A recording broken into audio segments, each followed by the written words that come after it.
Hello guys, അപ്പം ഞാൻ ഒരു താല്പര്യമില്ലാത്തൊരു ടൂറിൻ്റെ കഥയാണ് കേട്ടോ പറയാനായിട്ട് പോകുന്നത്.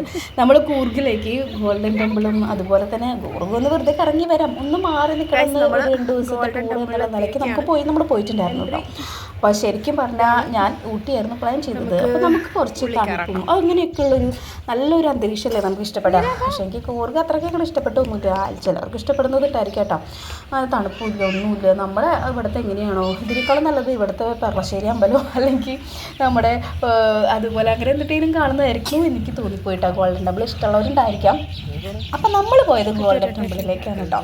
അവിടെ കുറേ ടിബറ്റിയൻസ് കുറേ പേരുണ്ടായിരുന്നു. അവരുടെ ഒരു പ്രാർത്ഥനയാണ് ഒരു ഗോൾഡൻ ടെമ്പിൾ. ബുദ്ധൻ്റെ കുറേ കാര്യങ്ങളും ഒക്കെ എഴുതി വെച്ചിട്ടുണ്ട് അല്ലാണ്ട്. പക്ഷെ നമുക്ക് അതിൻ്റെ ഉള്ളിൽ പ്രാർത്ഥിക്കാനോ ഒന്ന് മനസ്സമാധാനമായിട്ട് ഇരിക്കാനോ അവർ സമ്മതിക്കില്ല. അവർ ഇറക്കി വിടും ഗൈസ് നമ്മളെ.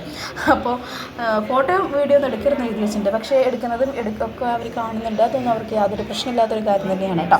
അപ്പോൾ നമ്മൾ ആദ്യമൊക്കെ കയറിയിരുന്നു, എല്ലാവർക്കും കയറിയിരിക്കാമെന്ന് പറഞ്ഞിട്ട്. പക്ഷേ അവരാട്ടി പുറത്ത് വിട്ടു എന്നുള്ളതാണ് ഏറ്റവും പ്രധാനപ്പെട്ട സത്യം. ഇപ്പോൾ വലിയൊരു പ്രതിജ്ഞ വെച്ചിട്ടുണ്ട് കേട്ടോ. അപ്പോൾ ഗോൾഡൻ ടെമ്പിൾ എന്ന് പറയുന്നത് ഗോൾഡ് ആയതുകൊണ്ടാണെന്ന് എനിക്കറിയില്ല. എനിക്ക് ഇതിനെക്കുറിച്ച് ഐതിഹ്യം കാര്യങ്ങളൊന്നും എനിക്കറിയില്ല. ഞാൻ കാണാൻ പോയിട്ടുള്ളൂ. കാരണം ഇഷ്ടപ്പെടാത്തൊരു ടൂറായിരുന്നു മെയിനായിട്ട്. പിന്നെ നമ്മൾ 3 പേരും കൂടെ ഒന്ന് എൻജോയ് ചെയ്യാന്നുള്ളത് കൊണ്ട് മാത്രമാണ് ഞാൻ ആ ടൂറിന് പോയത് കേട്ടോ. അപ്പോൾ നല്ല അടിപൊളി ഗാർഡൻ ഉണ്ടായിരുന്നു. ഗാർഡൻ നല്ല രസമുണ്ടായിരുന്നു കേട്ടോ. നല്ല ഭംഗിയാക്കി വെട്ടി നിർത്തിയിട്ടുള്ള കുറേ. പക്ഷേ വെയിലായതുകൊണ്ട് തന്നെ നമുക്ക് അവിടെയും ഇറങ്ങി നടക്കാനായിട്ട് ഭയങ്കര ബുദ്ധിമുട്ടുണ്ടായിരുന്നു.